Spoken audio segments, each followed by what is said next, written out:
minds of those who take the interest rate decision at the bank. Now, in the midst of this confusion, how would you work towards aligning the interest rates with the single-digit inflationary rates? I'm saying that people are creating confusion in their minds about the truthfulness of it. Because if I take some spurious argument and say that because the prices of some goods that are not even in the consumer price index have risen, and therefore I don't believe it, I'm saying that the people who are taking decisions for banks, who are risk averse, they don't want to take risks, they don't want to make losses for their companies, they are then going to be very careful about reducing the interest, the lending rate that they pass on to their customers, because a doubt has been raised in their minds about the truthfulness of that. The point is that it is true. We have had low inflation. The government has borrowed, and that has led to a crowding out, and therefore interest rates have not come down as fast as they should. But we should not then say that because interest rates have not come down, therefore it is not true that inflation has not been single digit. That's the point that I wanted to make to you. Thank you. We'll give the final 3 minutes to Madam Sherita Sapong of the CPP to respond to the same question. Thank you. We have heard the numbers.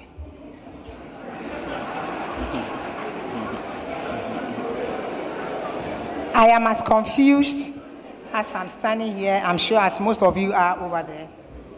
The fact is clear, and here are the facts. There are no jobs out there.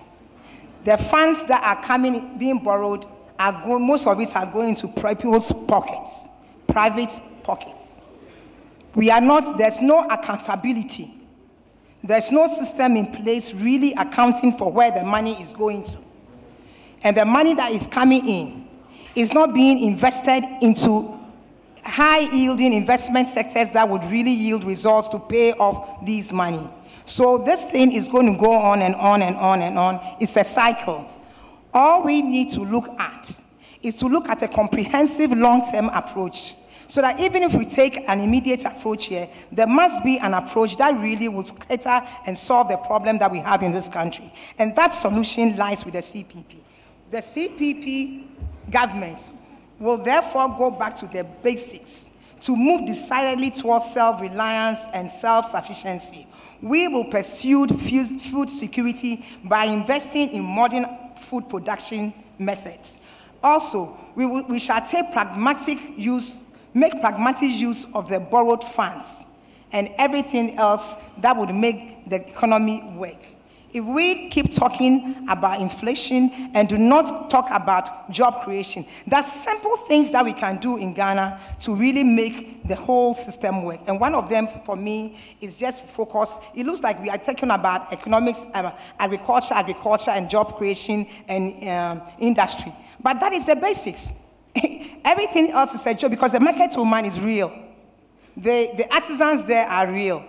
They don't want to hear what we are discussing here. They just want to know that there's food on the table. They want to know that if inflation is working, if the digital single inflation should reflect in their pockets. They want to get to their market, and when they have to buy the sugar, they have to buy the rice, they want to buy it at a price that is making sense. If she goes to London or goes to UK or goes to China, wherever she's going, she comes back, she wants to make sure the money that she's exchanging, she can exchange it and still make money.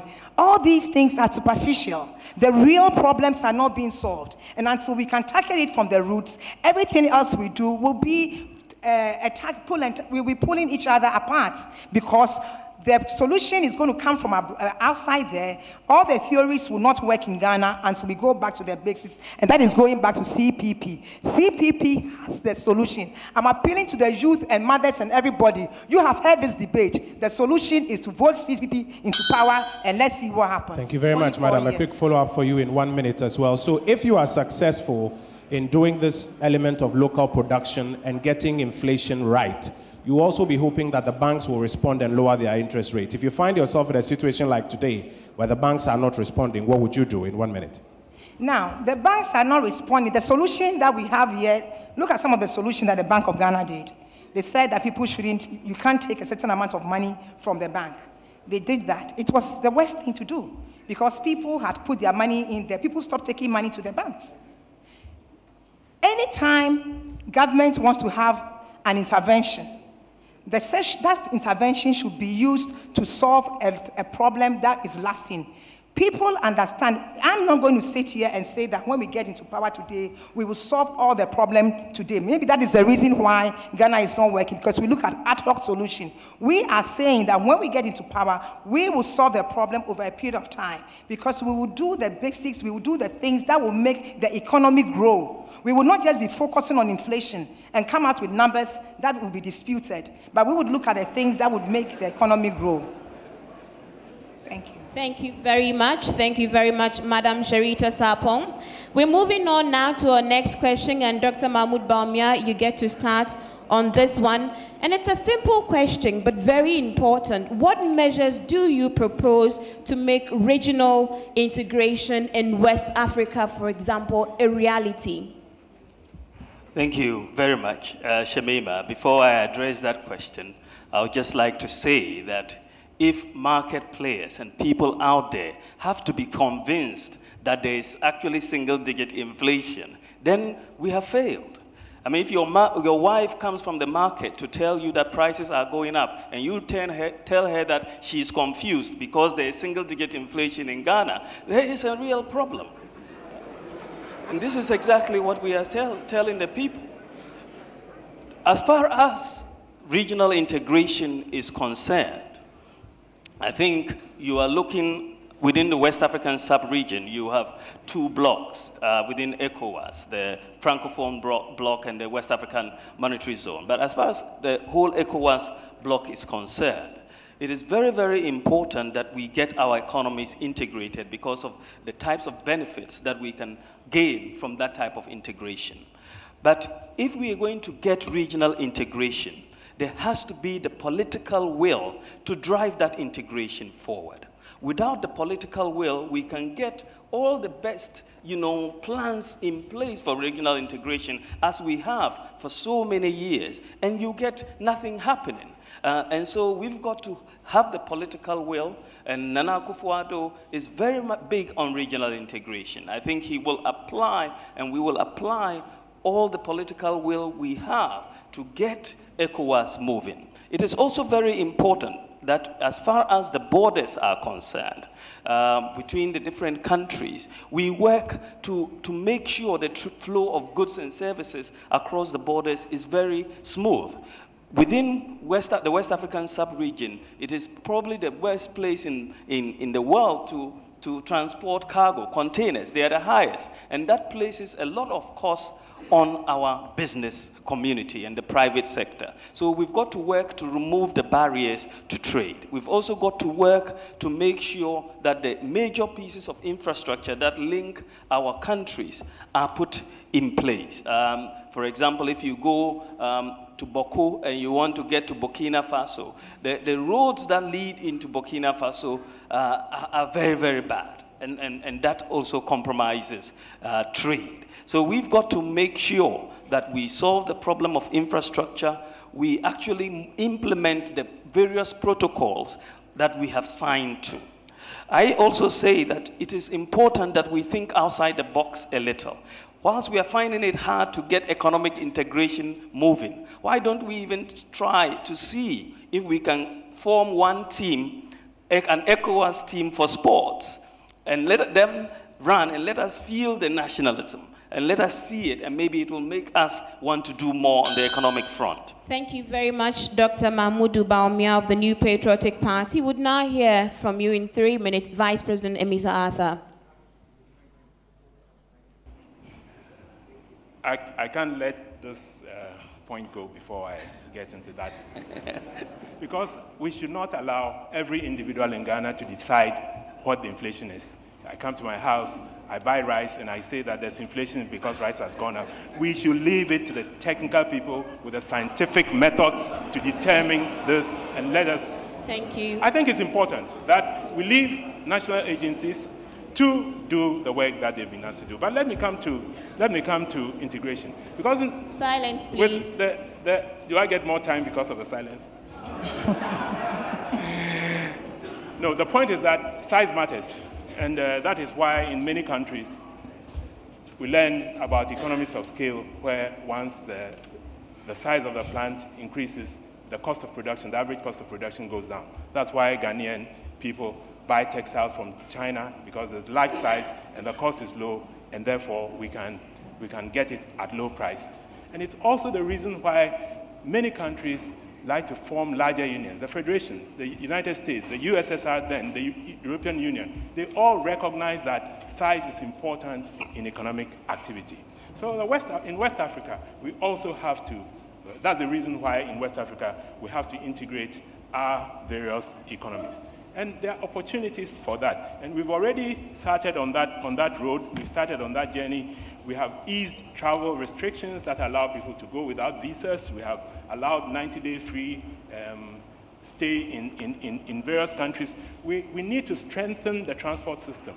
We don't have road networks that link countries, and that is something that governments must invest in, and that is something that we need to do. We have to rationalize the tariff system in West Africa to allow for better trade among us. But even more so, the labor mobility that takes place in West Africa is principally that of casual labor. We need to move it to a next higher level of technical people. So we must have equivalencies in our tertiary institutions, so that a degree from Ghana has an equivalent in the French-speaking countries and is known, and therefore they can place people very well. There's been a monetary union. There's talk of a single currency, and there are all kinds of criteria to determine whether we are moving closer or not. We need to deepen our economic policies in order to arrive at integration. But most of all, we need a fiscal union, because part of the problem that the Europeans have found with Spain and Greece and so on is that the fiscal deficits in some countries are such that it is impossible to have a monetary union that is useful. So basically the point is that we need to do an integration of West Africa so that people will benefit from this. Mr. Vice President, you've used a lot of "we need to do." Can you tell us what the NDC government would envisage its role in meeting this need? You know, I say we need because there's a famous saying that it takes one person to start a war, but two to make peace. There are many countries, and therefore the thing is to convince the other countries that it is something that is desirable. And that is why I say that we need, and we need, and we need. So it is some understanding that we have of where we should be moving, and we need to get the other countries to buy into this vision.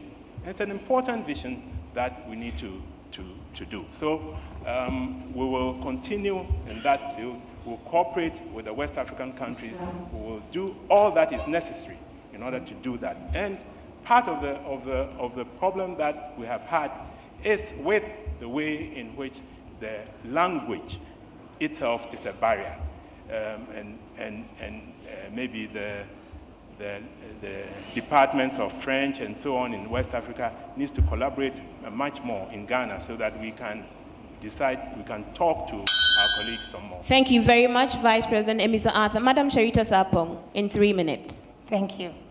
It's very clear that this CPP-led government led this crusade much earlier until it was overthrown. The idea of having this national integration, not just in ECOWAS, but even in Africa, was a vision that was espoused by CPP, by the first president, and that was the ideals, the Panarism, the ideals of CPP. When we come into power, we will not just say something that people have to understand. It takes a political will. It takes the political people, the people in leadership, to really initiate what they have to do here. One of the best things that has happened in Ghana so far is this whole emphasis of learning French as part of our school system. And you can see that the French also are coming here to learn English.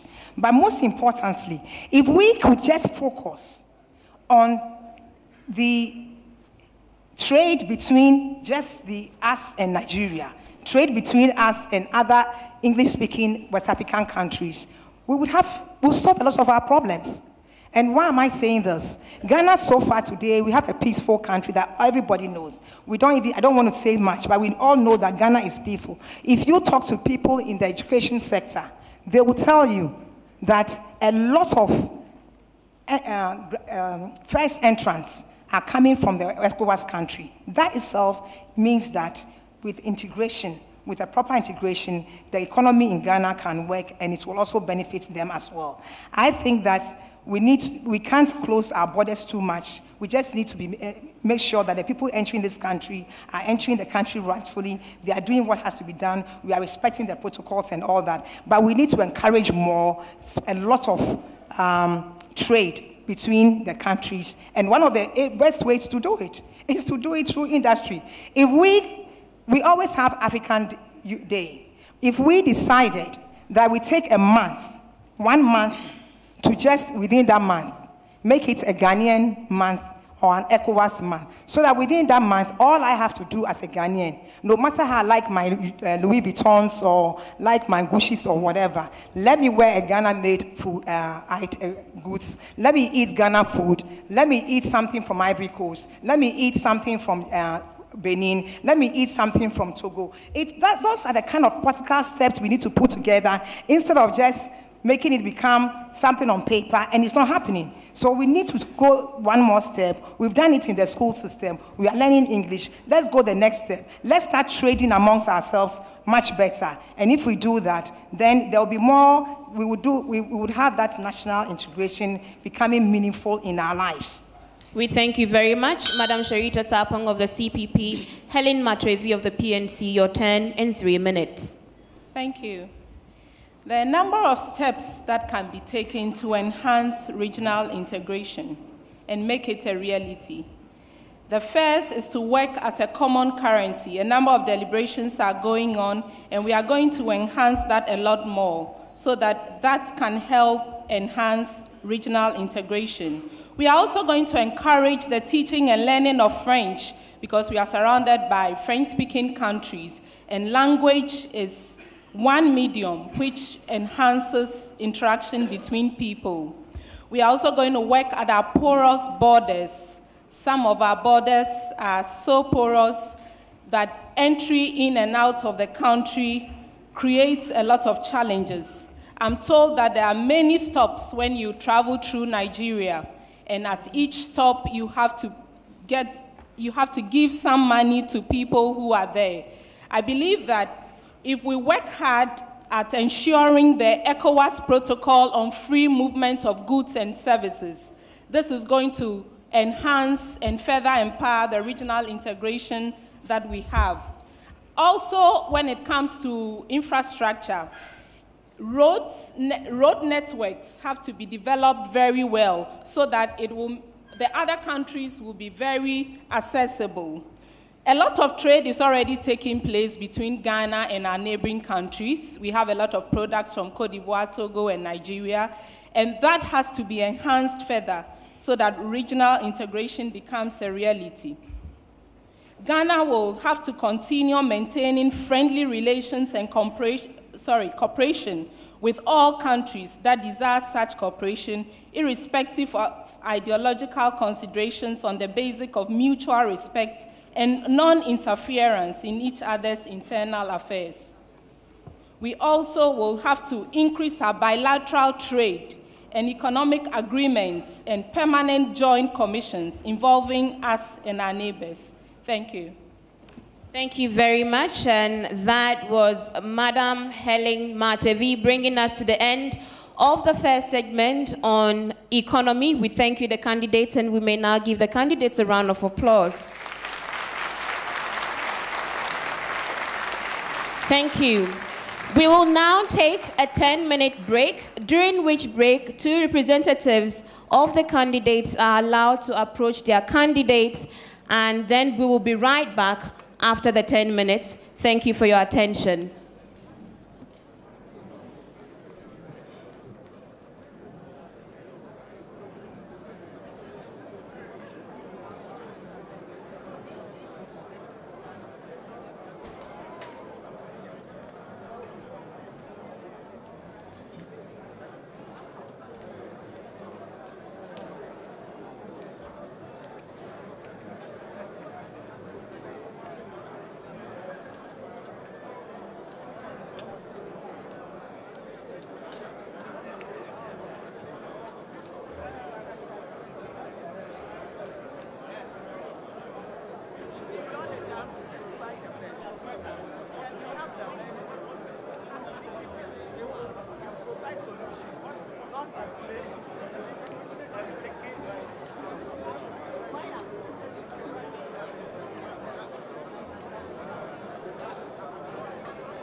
Well, we are still live here at the debate hall, and I've seen Honorable Samia Nkrumah, the chairman of the CPP. I have also seen Michael Quay Jr. Quickly, I'll just have to find out from you, what's your impression about the first segment? It is good. As you heard, many of us were laughing. It is lively, and I think the candidates are doing quite well. They are different personalities, and I think it's going fairly well. What do you hope for the second segment? Well, we hope to hear more from our representative on our vision, the Nkrumah's vision for this country. But I'm also interested in hearing what the other candidates are saying. Thank you very much, Honorable Samia Nkrumah, the chairman of the Convention People's Party. There, also taking part in this debate, folks. We're still here at the debate hall. In about 5 minutes, we should be returning to the second segment of the debate. Michael Quay, your impressions about the first segment so far? Oh, I must say I've been particularly impressed with the way that the questions have been handled. I was particularly impressed with Dr. Mahmoud Bawumia, but I'm not surprised as well, because this is his comfort zone. This is an area he understands, especially with the education he gave us regarding inflation, high cost of living, exchange rates, and also the interest rates, as well as the cost of borrowing. So these are things that were quite interesting.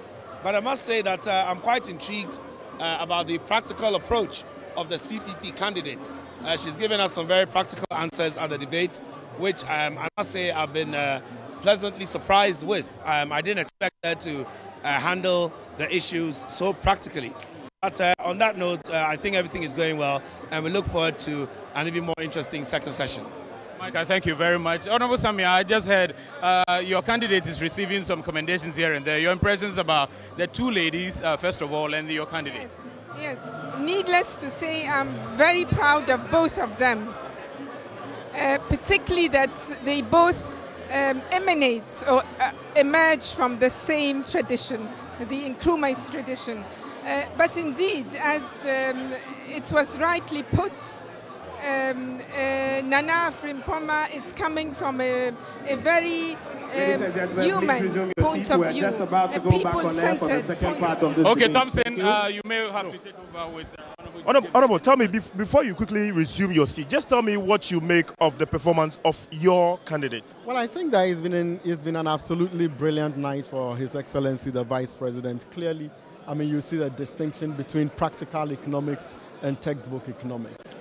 Now tell me, some have said that his take on the issue that has to do with inflation was actually generated some sort of an uproar from the audience. Did you get that sense of feeling? I don't know who and who said that, but I mean, I think again, you need to understand the point from where he was coming.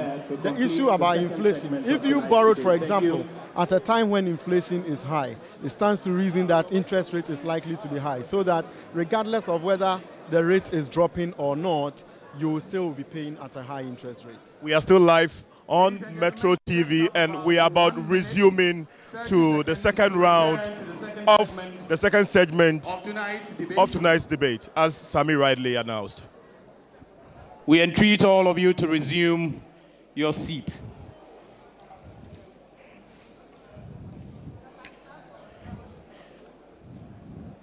We just have about 1 minute, 20 seconds, and let me run through a few of the very important rules that we have and we want you to keep to before we start the second segment.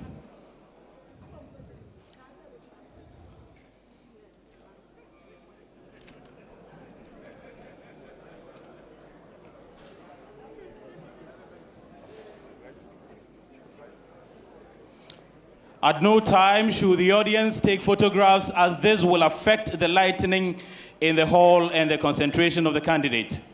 All mobile phones should be turned off. There should be no applause or noise making of approval or disapproval during the entire debate, except at the end of each round. At the end of each round, nobody should go on to the dais except the two designated representatives who have tags to that effect. Ladies and gentlemen, just about 20 seconds to start the second segment. Vice presidential candidates, kindly adjust your microphones.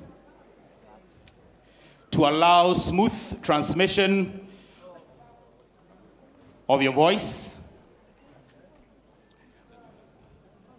Just about 5 seconds, and we expect that you speak directly into the microphones